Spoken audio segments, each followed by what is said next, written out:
Can everyone hear me in the back? I, I was scheduled to talk to you about the future of well-being, so I guess I'll have to do that. But right now, my attention is on my new book, which is called The Future of God. So I thought for the next 30 minutes, I'll just shoot the breeze, and then we'll leave another 20 minutes or 30 minutes to maybe answer some questions. How does that work? Okay, so I'll hang out for just a little bit, but I have a very early flight back to California. If there's any ideas that you have or you want to pursue this conversation, Rebecca Parekh was there. She's my COO. And then Danielle, who's sitting next to her, everything I say, I've learned from her. So you can also speak to Danielle and Rebecca and all those people that I've invited.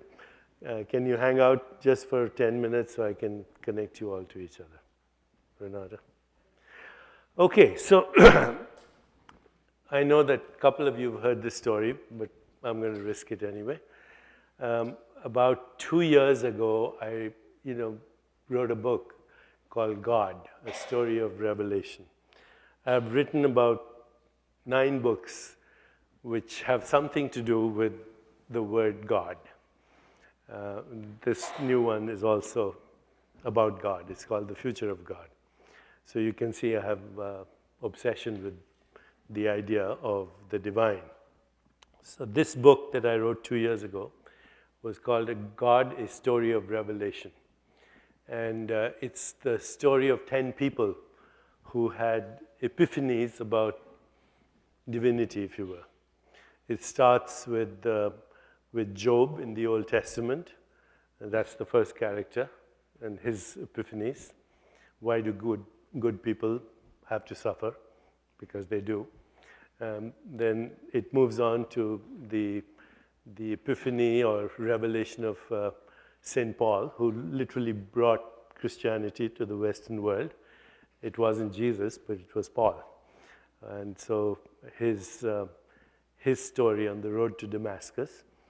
And then it moves through a couple of Christian saints, and then it moves to Rumi, the Sufi mystic, and then the teachings, insights of Adi Shankara.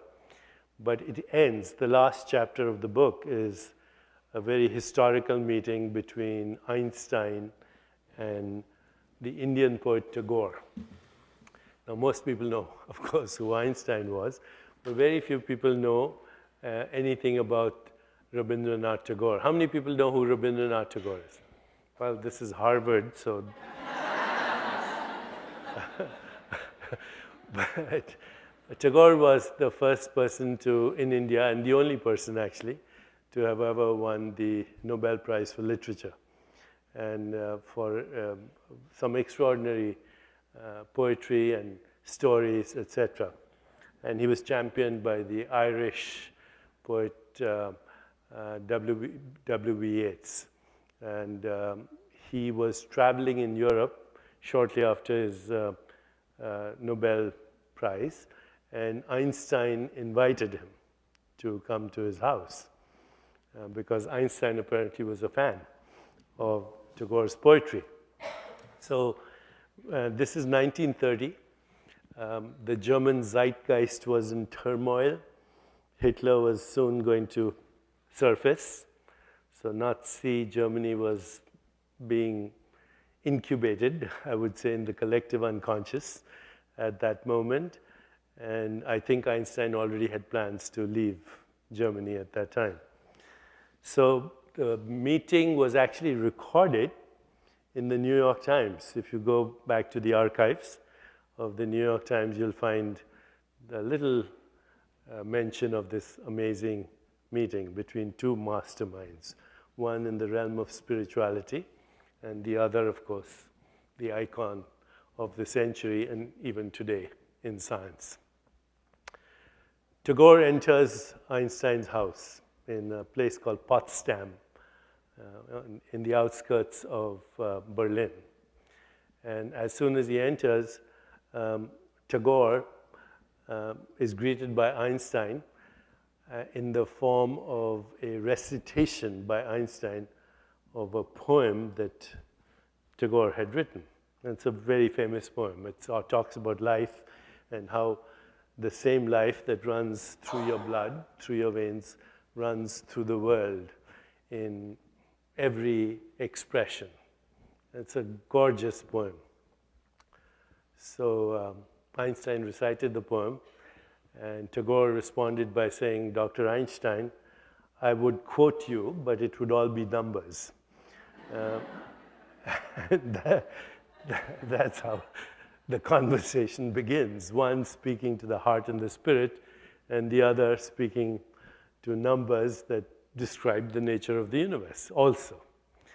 But the gist of the conversation is actually very interesting because Einstein was what they call a realist.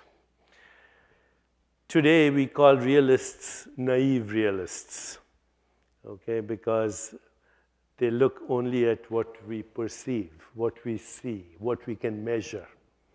And that's a naive form of realism because you know that the world of your perception is dictated by the structure of the human nervous system. No other species has exactly the same experience of the world as you have. And even within the species, cultures and what we call conditioned mind influences our perceptual experience of the world. So perceptual reality is not fundamental reality. And that's why realists of the last century, like Einstein, are called naive realists. They were willing to explore matter and energy, but they were not willing to go further into the realm of consciousness. In any case, it's a very interesting story. It got a little bit of publicity in the New York Times, disappeared after that. And the difference between Tagore and Einstein was that Einstein believed that the world is how we experience it when we look at it. The picture of the world is the look of it. And Tagore's view was that the world we experience is a human world, experienced through a human nervous system, and even science is an exercise in asking nature certain questions. Nature doesn't reveal herself to us as she is. Nature reveals to the scientific method to questions human beings ask. And actually every question determines the answer. So what we experience is a human universe. It's not the same universe a dolphin experiences, or an insect with 100 eyes, or a honeybee. Honeybees communicate through dancing. Did you know that? So when a honeybee goes to a grove and tastes nectar, it comes back to the hive, and it does a 30-second dance. And it's called the dance. And all the other honeybees know exactly which grove to go to, which flower to go to, for what kind of honey. How does a bee, which has the size of my fingernail and a brain that you need a microscope to look at, how does it do that? So life is much more mysterious than our scientific method allows us, because we have limitations too, the human nervous system, and certain modes of observation, which we call empirical evidence. But empirical evidence is not fundamental reality. It's a mode of human observation to questions that humans ask. So anyway, I've told you as much as I think is necessary to lay the background of what I'm going to talk about today. As I was traveling around the country, one of the places I stopped was Los Angeles, where my children live, and I was picked up at the airport by my son and my then 5-year-old grandson, whose name is Krishan. So as we got out of the airport, my grandson, who was then 5 years, he's now 7, he looks at me and he says, "Dada," which is the Indian word for grandfather on the father's side. He said, "What is dark energy?"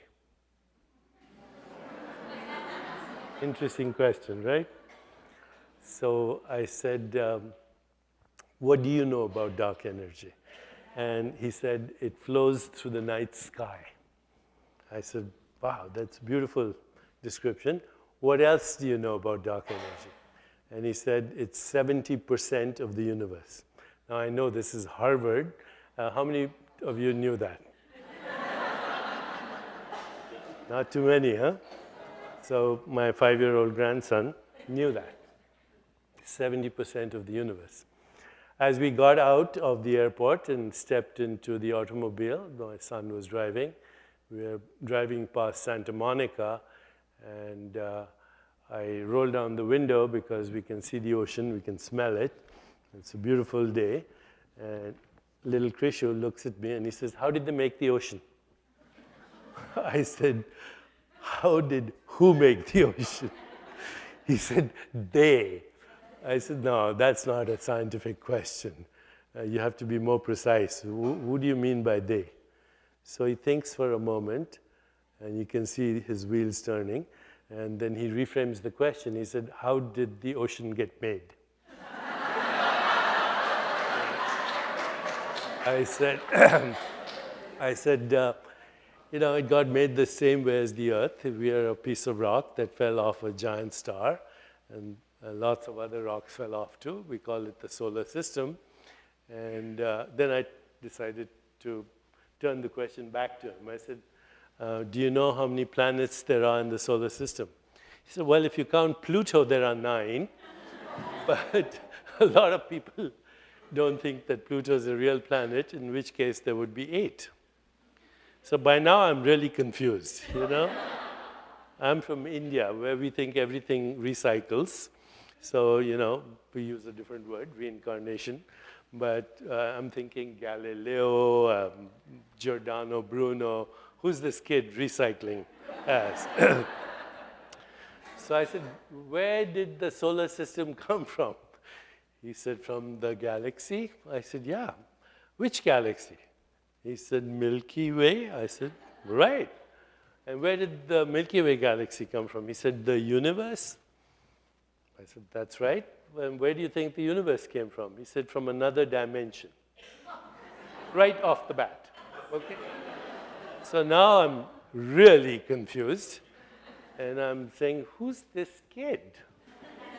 Okay, so I've spent 30 years wondering and pondering these questions. And this kid summarizes everything I've thought about for 30 years in less than 2 minutes. So I said to him, how do you know all this? He said, it's on my Pokemon. Okay. I shared this story with you for 2 reasons. One is, if you don't know what Pokemon is, you're not part of the zeitgeist, never mind Harvard. Okay? That's the collective conversation right now is happening on video games that 5-year-olds are looking at. Okay? This kid can tell you everything about dinosaurs and the Paleolithic period and what happened, and they're actually conversing among themselves. So we have a new generation of whatever you call them, Generation X or Y, who's way beyond what we know even as adults. But the second reason I'm sharing this with you, and so you better get going on what's happening in the world of technology, because it's taking us, you don't have to go to Wikipedia or Google or you certainly don't have to go to a library or go to an academic institution. You can get your information in many interesting ways that combine education, enlightenment, and entertainment all at the same time. So that's one reason I share with you the story. But the second reason is a bigger question. And that is what my grandson was talking about were the 2 most important questions in science today, what are called the 2 most open questions, which means science is struggling to find the answer. There are about 150 of these. So again, if you Google science and say 150 open questions, the number one open question in science is, what is the nature of the universe? What is it made of? And the answer, short answer is, we don't know. And the reason we don't know is 70% of the universe is this mysterious dark energy, which is expanding the universe, and it's the space between galaxies faster than the speed of light. So it's already violated Einstein's theory of relativity. Faster than the speed of light, the space between galaxies is being ripped apart right this moment. So from where we stand, the cosmic horizon, which is as far as science can look, is 47 billion light years from where we stand. And galaxies are tumbling across the cosmic horizon faster than the speed of light. What lies beyond is not only unknown, but unknowable. Because by the time light reaches from there to here, our solar system and our sun will have exhausted its thermonuclear energy and burnt itself up into the heat death of absolute zero. So it's not only unknown, it's unknowable, the mystery of our universe. 70% of the remaining 30%, 26% or so, is another mysterious entity called dark matter. Dark matter is so called because it's invisible.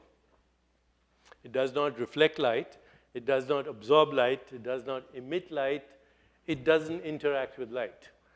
And the reason it doesn't interact with light is it's not atomic.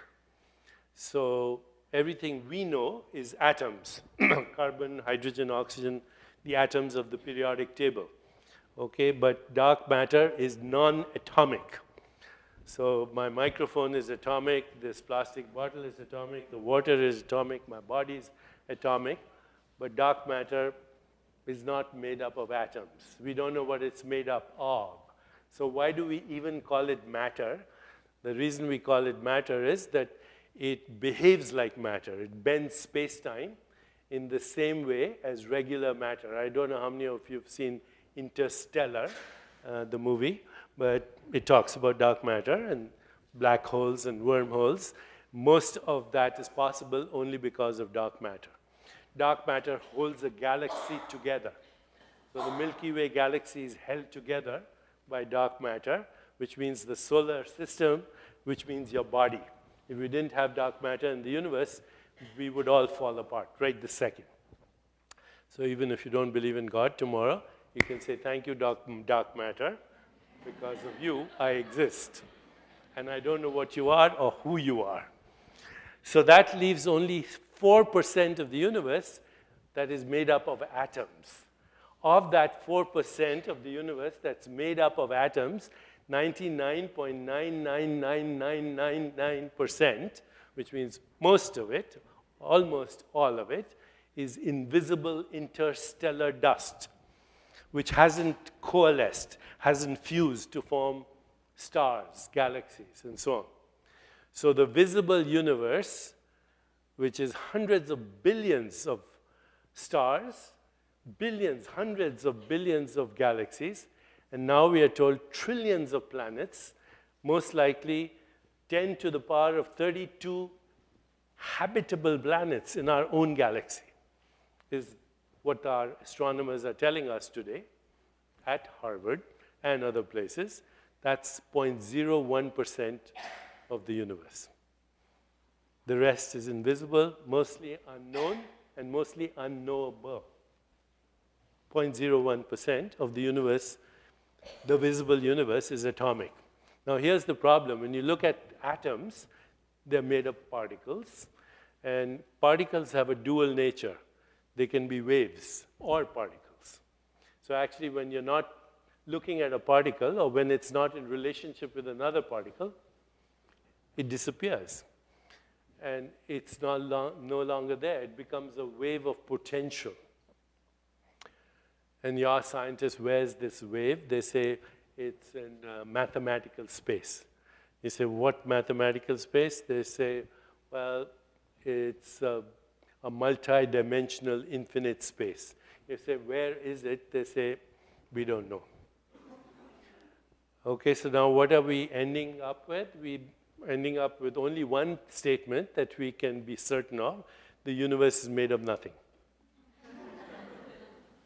You go beyond the appearance of molecules, atoms, subatomic clouds, particles, waves, nothing. So this is very exciting because all the great spiritual traditions have talked about the infinite void. Okay, even in the Bible, first there's the void, right? But all other traditions, in Sanskrit, in Shunyata, in Nirvana, Judaism, Ein Sof, but some dimension that doesn't exist in space-time, that gives birth to space-time.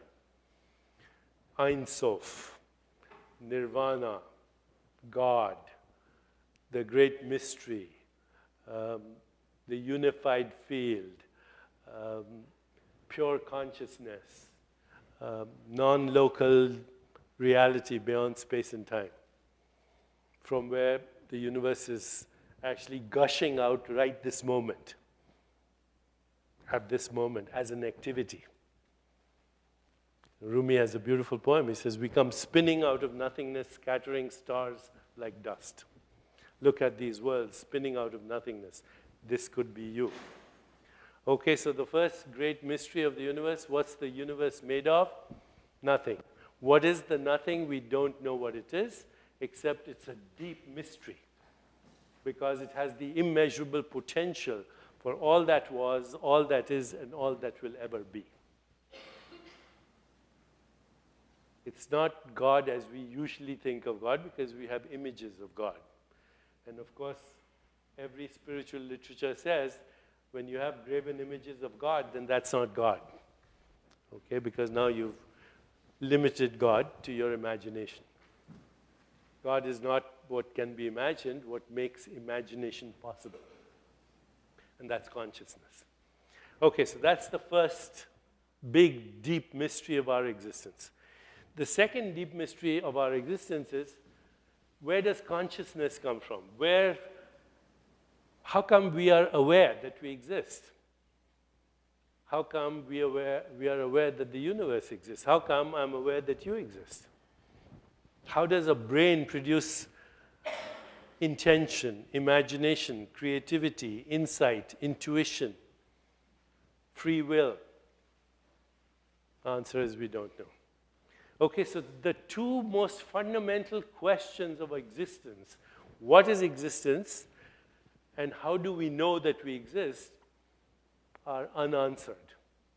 And yet we are so arrogant about what we know when we don't even know who we are or what the universe is.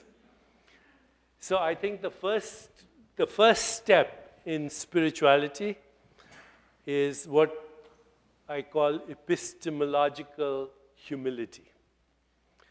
Epistemology is that branch of philosophy says that, how do we know what we know?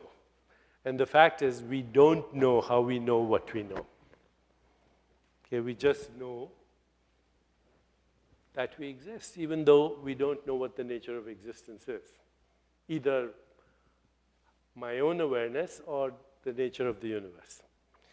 That's the first thing, I think, if you want to really explore spirituality, you have to bend down on your knees and give up trying to figure it out, because the way the universe is structured, it does not lend itself to us figuring it out through a system of thought. Science is a system of thought. Philosophy is a system of thought. Religion is a system of thought. Theology is a system of thought. And no system of thought can get you there, because as soon as you have a thought, you have a framework, you have a map, you have ideology, you have models. And any scientist will tell you that we don't explore truth with science. We explore models of what we think that the truth could be. So deep humility, number one. Number two, gratitude. I mean, I didn't ask to exist, but here I am. okay? If you're not perpetually surprised by the fact that you exist, then your humanity is incomplete. It's a deep mystery that we exist. So humility, gratitude, and the third thing is reverence. Not reverence from some god as a dead white male in the sky, but reverence for the fact of existence. So I start my talk today with the biggest picture. You know, once we start with epistemic humility and gratitude and a sense of wonder and reverence, literally reverence, then it opens the door to a deeper domain that thought cannot access, that science cannot access, that philosophy cannot access. That's why, again, to look at all the biblical literature and everywhere else, says, be still and know that I am the great I am. Be still and know that I am God, the divine. Now, once we get there, then certain things start to open up. And the most important thing that opens up is you realize that whatever the nature of existence is, it's an activity. It's an activity. It's not a thing. So there's nothing in the universe that you can call a noun. Nouns are conventions of language, but they're not descriptions of reality.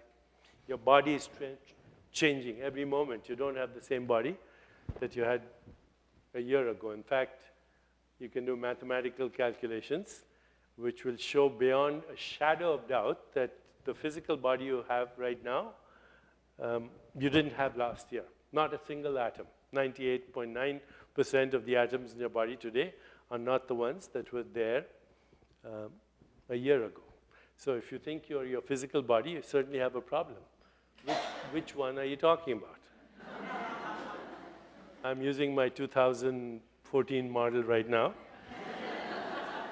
Give this lecture, and the last time I gave a lecture in New York, I brought the same suitcase, but not the same body. My suitcase has a longer shelf life than my body.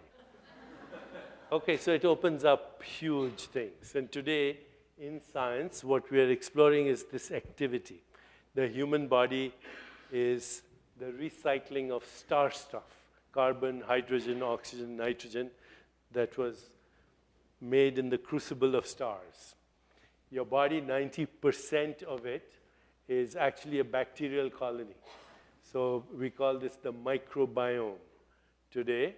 And 90% of the genetic information in your body is bacteria that go back 2.8 billion years in evolution. 2.8 billion years. Right to the beginning of life, those organisms are right there in your body. Of course, by destroying the ecosystem, we have eliminated with antibiotics and with all the stuff we put in our food and the way we pollute the environment, we have destroyed 30% of the microbiome on our planet. And if you're worried about climate change, you should be even more worried about the fact that the human genome cannot survive without the microbiome, because we are the microbiome. We are the ecosystem of the planet recycling right this moment. And that includes the stars and the galaxies. Your body is an activity. This opens a whole new realm of science. Neuroplasticity, epigenetics, and the connection between your mind, your feelings, your emotions, your desires, your memories, your relationships, your expressions, including speech, how you feel, how you think, how you speak, how you behave, is actually being recorded by every cell in your body and changing the expression of your genes. So this is the frontier right now of research. And I wanted to share this with you in the little time that I have, that everything we've known about human biology has been based on a wrong model. Everything. And that model is falling apart. We haven't changed the age-adjusted mortality of cancer. In fact, we have more cancer than before. We have not really eliminated tuberculosis, AIDS, malaria, despite heroic efforts. And even as we do that, to some extent, we have new epidemics of cancer, degenerative disorders, autoimmune illnesses, and the biggest epidemic of all, addictive behavior.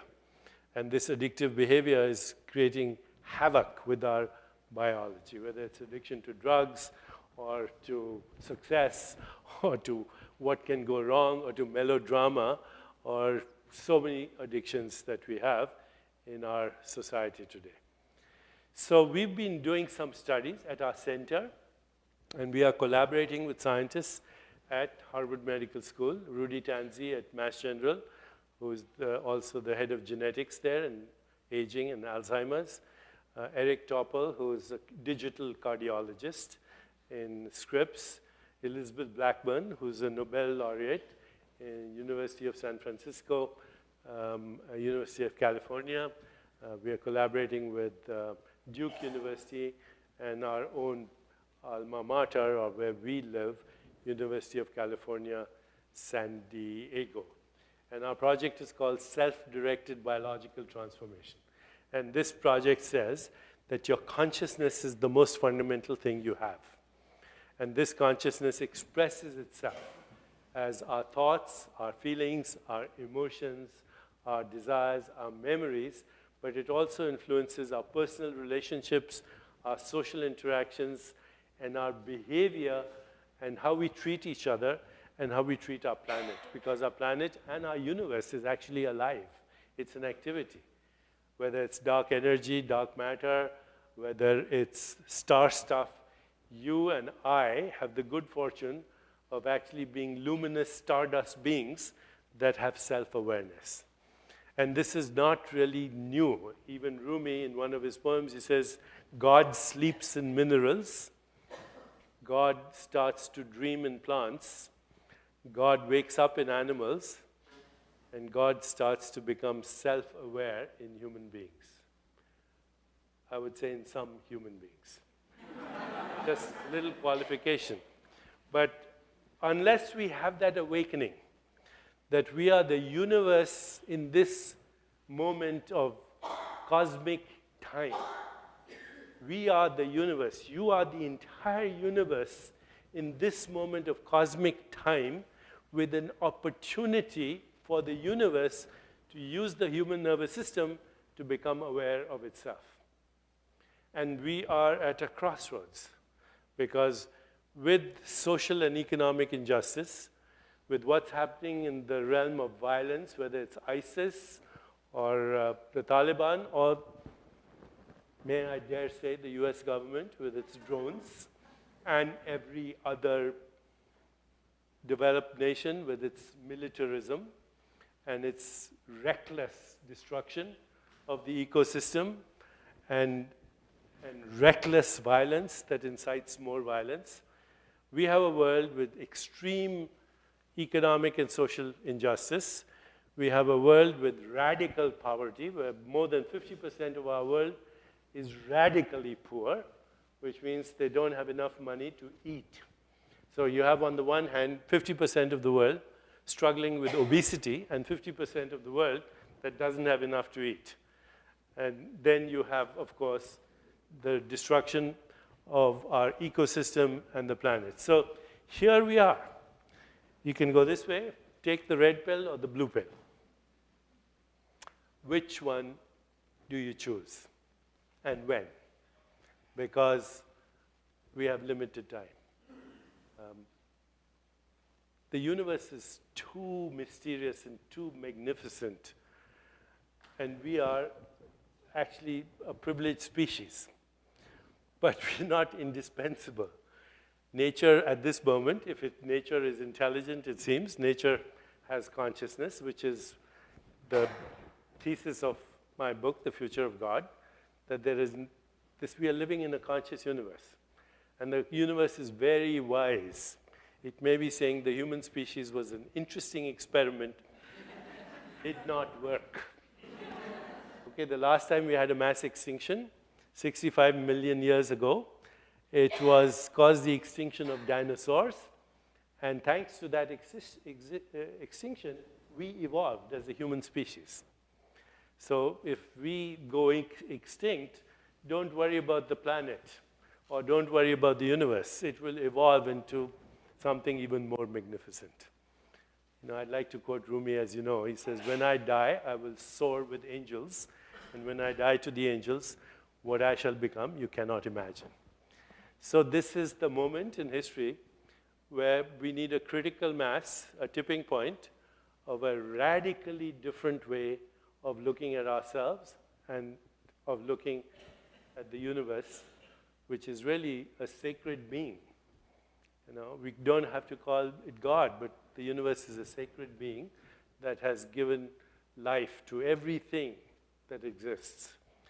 And I'm going to stop here. I'm happy to answer any questions. I think if we have the will, if we have the desire, if we have the love, if we have compassion, and if we have empathy, then we do have the science to reverse everything. We have the science today to bring back life to this planet. We have the science today to reverse climate change. Don't ask me what the science is, it's there. Okay, I can assure you it's there. We have the science to even resurrect extinct species through what we know about DNA and how the genome acts. But now it's our turn to take responsibility with integrity. Are we ready? And if you're not, then let's go to the bar and have a drink. Thank you.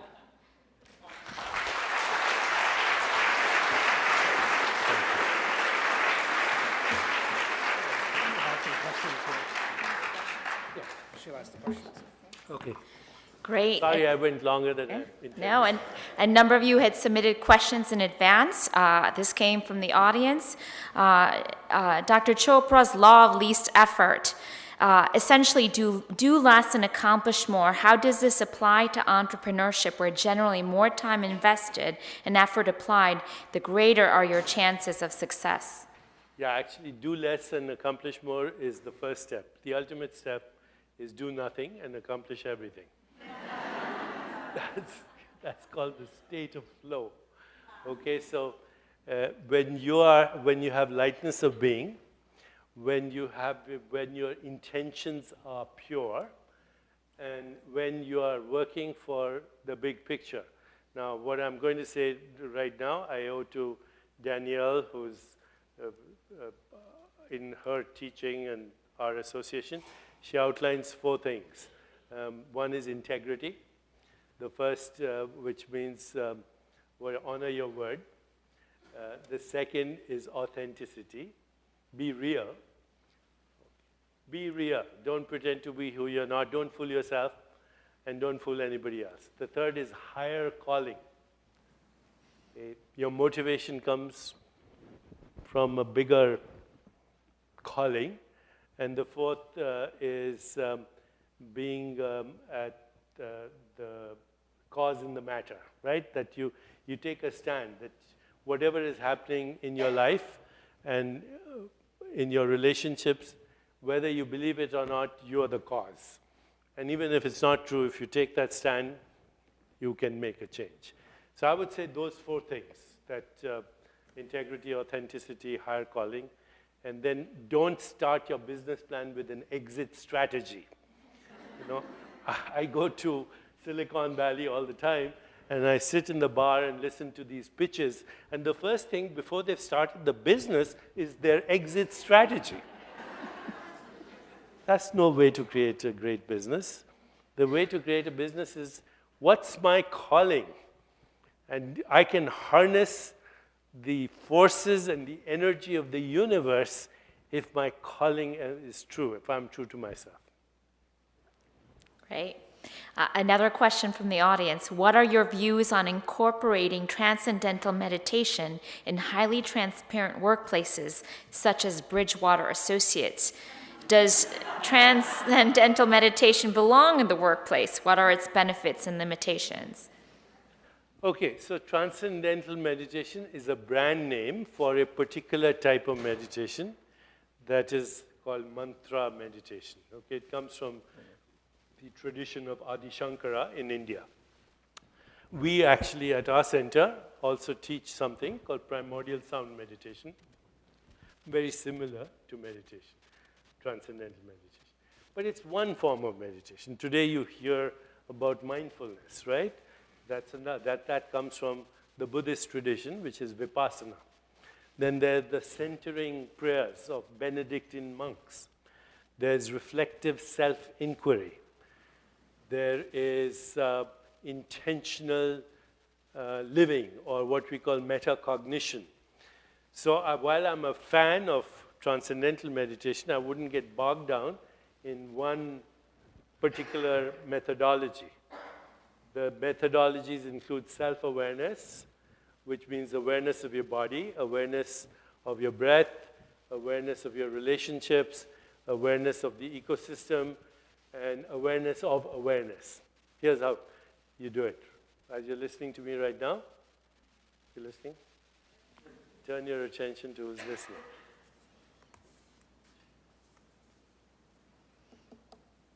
You feel a presence? It's you. It's not your mind, which might be saying, I wish I'd gone to the bathroom before the lecture. It's the awareness in which a thought comes and goes. Thought is in time, but awareness is not in time. So spirituality cannot be summed up as transcendental meditation or mindfulness. It's a science, which includes all of them. But most importantly, it includes expanding our awareness to who we really are. We are not a body-mind. We are a field of awareness in which the body-mind are activities. So if you hold on to just that one idea, that's the window to spirituality. Great. This is an interesting question. Have you thought of combining your teachings on creating affluence with microfinance, thereby bringing your wisdom to where it is needed most, at least from an economic perspective? What do you think of that possibility? I think there are lots of possibilities. Microfinance, we have Renata here. Renata, raise your hand. So she's doing microfinance, or has been doing it, with a very interesting business model. You might want to talk to her. Microfinance is one. The other is to actually create a new way of measuring the success of business. We are engaged with Paul Tudor Jones and other people right now, meaning me personally and a number of people who are in the hedge fund business and investing, and you can maybe talk to Rebecca if you want to go into that world.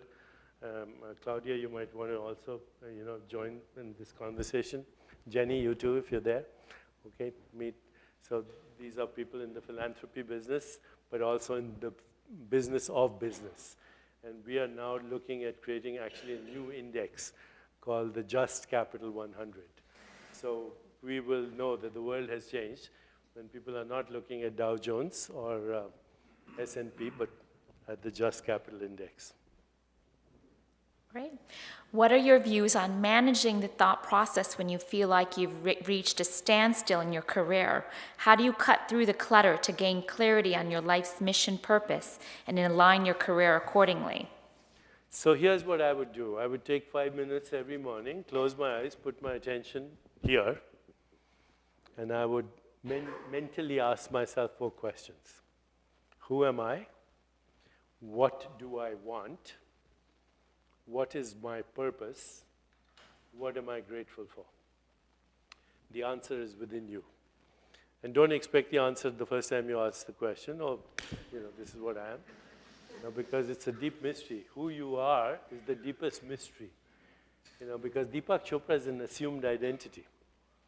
Okay, it's all. And if I start to believe my own press, then I've started to become a victim of my assumed identity. There's a deeper who you are, okay? So ask those questions, ask the big questions, and then life will move you into the answers. You don't need to worry about the answers, but live the questions.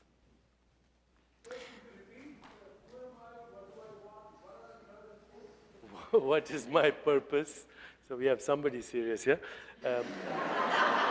what is my purpose, which in India is called dharma, and what am I grateful for? Gratitude opens the door to abundance. Anytime you're feeling poverty consciousness, just ask yourself, what am I grateful for? It'll open the portal to abundance. Now to a room of Harvard MBAs. Does money and financial prosperity have any link to fulfillment and happiness? So here's the data, okay? There's something that social scientists call the happiness formula. Okay, you might want to write it down, but we love formulas. So H is equal to S plus C plus V. H stands for happiness. S stands for your set point in the brain, which means your attitude. Are you always looking at problems, or are the same problems opportunities for you? The difference between lucky people and unlucky people is just that. Unlucky people see problems, and lucky people see opportunities. Same thing, okay? That's about 50% of your daily happiness experience, how you look at the world. Okay? The world is an opportunity. You didn't ask to be here. Okay? There was 250 million sperm racing for that one egg. What are the chances that you are here just in the form that you are here? And then besides that, it took star stuff. It took bacteria. It took dark and energy and dark matter. It's a big mystery. So, just be grateful that you exist. I said, and be surprised. And then you will see the world of opportunities. The second part of the formula is C, which is what you're talking about. C is financial conditions of living. So here's the data. If you win the lottery, you'll be ecstatic. But in 6 months, your happiness will start to plateau. In 1 year, you'll be back to who you were. In 5 years, you may be more miserable because now you're looking at the stock market, where should I invest, and do I have enough money to pay my taxes, all the things that, come with obsession with money. So I think the extremely rich have the possibility of sharing the same experience as the extremely poor. And that is, they both think about money all the time. Okay? If you're thinking about money all the time, it doesn't matter how much money you have. Okay, you don't have time to enjoy it. You're making money to make money to make money to make money. Okay, that's what we call derivatives, right? So spend money that you haven't earned to buy things that you don't need to impress people that you don't like. Say, why am I so unhappy? So that the financial conditions of your life add about 12% to your daily happiness experience. So that leaves about 40%, 50%, 10%, and 40%, which is called the choices you make every day. There are two kinds of choices that people make every day. One is for personal pleasure. Party, have a drink, go to a movie, sex, shopping. Shopping is the #1 choice in the United States of America for personal pleasure, more than sex. That tells you where we are as a society. So that kind of choice makes you happy, but it's transient. A few hours, maybe a few days after you've recovered from the hangover, not even worthwhile. Then there's the second choice, which is called choices for fulfillment. And that is, do you have a higher calling? Do you have meaning or purpose in your life? And are you able to make other people happy? If you remember just that one thing and decide to make one person happy every day, you'll start a pandemic of happiness. Okay? And it's not difficult to make other people happy. I call it the 4 A's: attention, affection, appreciation, acceptance. So attention is listening. That's it. Actually, when you listen to somebody with interest, their amygdala, which is that part of the brain which mediates fear, it starts to cool down. Okay, just by listening. So attention is listening. Appreciation is noticing a strength that they have, because we are all unique people who have unique strengths. Affection is letting them know, directly or indirectly, that you care for them. And acceptance is, don't try to change them. Do that tomorrow with one person. You make them happy, you'll feel very happy too. With a group of high achievers, what tips do you have for bolstering humility and taming egos? Clearly a business audience. So here's what I would say. Hard work, exacting plans, discipline should be the last refuge of the failure. I mean it. Okay? Does a bird have to work hard to fly? Does a seed not have the promise of thousands of forests? Does a child not unfold in awareness spontaneously? Did you not unfold spontaneously when your father looked at your mother with a gleam in his eyes, and then a double-stranded DNA suddenly became you? It's all very mysterious, but it's in nature, it's a flow. So, I focus on four intentions every day. One is a joyful, energetic body. The second is a loving, compassionate heart. The third is a reflective, alert mind. And the fourth is lightness of being. And I leave the rest to the achievers. It's an overrated thing, what we call achievement or success. You spend all this money, and at the end of the life, use it to get well, because by now you have heart disease and rotten teeth and, and some addiction and usually heart disease and the midst of a divorce and unhappy children. We call that success, just because you have a big bank balance. Great. Well, let's end on a high note. As we go into the new year, what practical tips or advice do you have for us in business or elsewhere? Practical tips: start to spend 10 minutes in silent reflection every day. Your life will change. 2, as I look at successful people, even though I've said success is overrated, and I ask them, I teach a leadership course at Kellogg Business School, and Danielle's been there, Renata's been there, and I also teach here in Columbia. And so here's what I find in people who are extraordinary. I'm not talking about good. I'm not even talking about great. I'm talking about really extraordinary people, okay? First is that they do indeed, despite what you read in the literature, there is such a thing as charisma.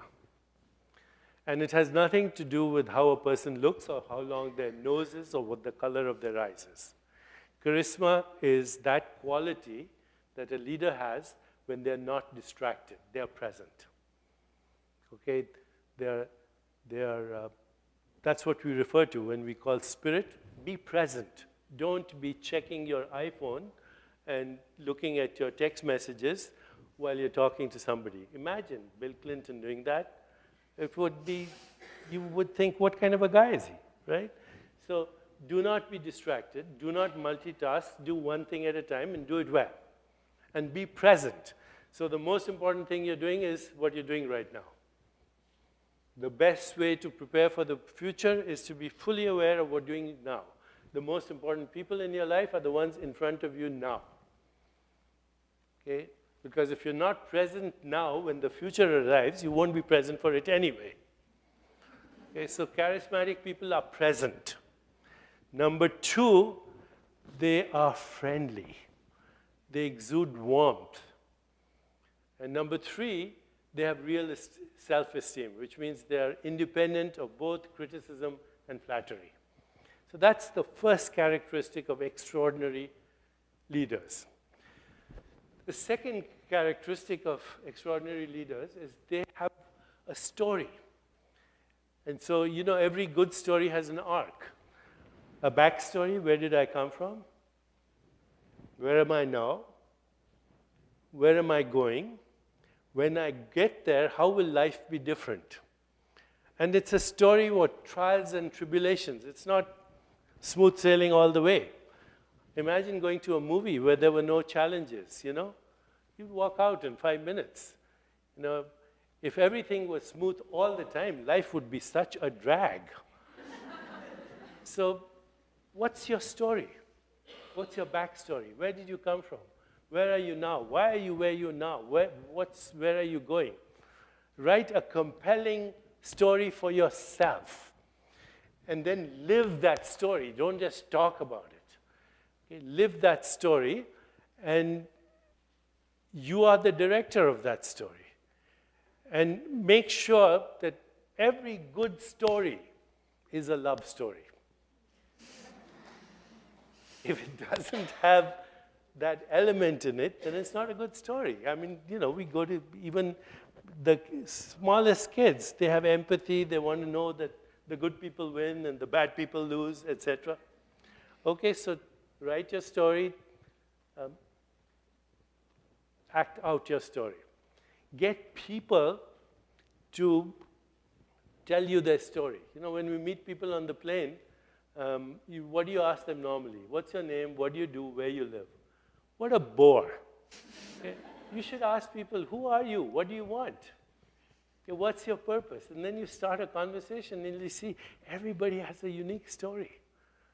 And we should be living our collective story right now, because if we go deep, we ask our students at Columbia and at Kellogg, so what kind of world do you want to live in? What's your story? How are you participating in your vision of the world? What kind of a leader do you want to be? What kind of people do you want in your team? What strengths do you have? How do you complement other strengths? Good teams are based on that, shared vision, emotional bonding, and complementing strengths. So that's the second thing that great leaders have. And the third thing that great leaders have is they all, if you talk to them long enough, they all say, I was lucky. I happened to be in the right place at the right time. Or if they're spiritual, they'll say God was on my side. What spiritual traditions call the state of grace, or what we now call flow. But flow only comes if you really know yourself and what you want and what your purpose is and what your calling is.